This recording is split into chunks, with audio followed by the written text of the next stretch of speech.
This movement isn't about the 99% defeating or toppling the 1%. You know the next chapter of that story, which is that the 99% create a new 1%. That's not what it's about.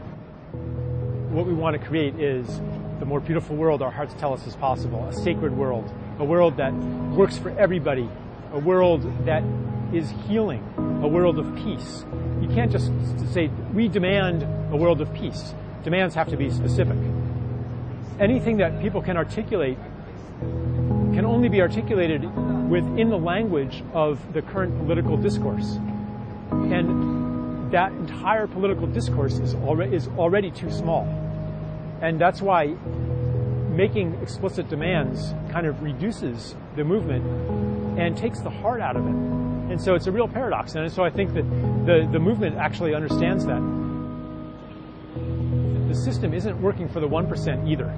You know, if you were a CEO, you would be making the same choices they do. The institutions have their own logic. Life is pretty bleak at the top, too.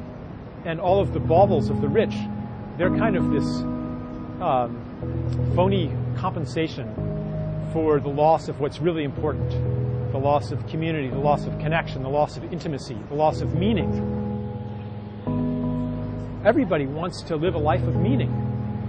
And today, we live in a money economy where we don't really depend on the gifts of anybody, but we buy everything. Therefore, we don't really need anybody, because whoever grew my food or made my clothes or built my house, well, if they died or if I alienate them, if they don't like me, that's okay. I can just pay somebody else to do it. And it's really hard to create community if the underlying knowledge is we don't need each other. So people kind of get together and they act nice, or maybe they consume together. But joint consumption doesn't create intimacy. Only joint creativity and gifts create intimacy and connection. You have such gifts that are important.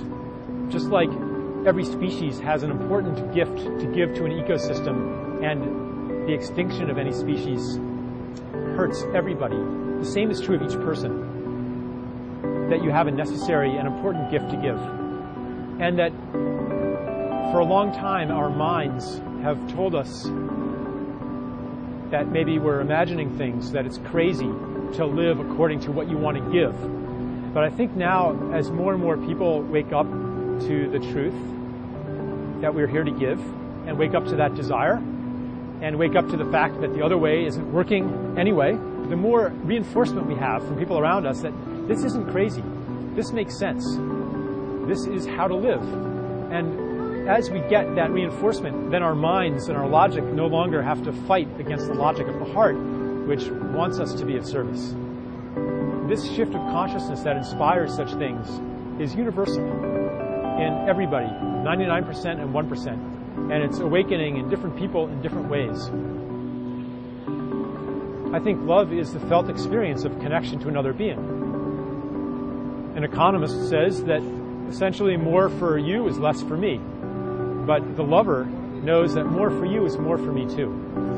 If you love somebody, then their happiness is your happiness. Their pain is your pain. Your sense of self expands to include other beings. That's love. Love is the expansion of the self to include the other. And that's a different kind of revolution. There's no one to fight. There's no evil to fight. There's no other in this revolution. Everybody has a unique calling. And it's really time to listen to that. That's what the future is going to be. It's time to get ready for it and to help contribute to it and make it happen.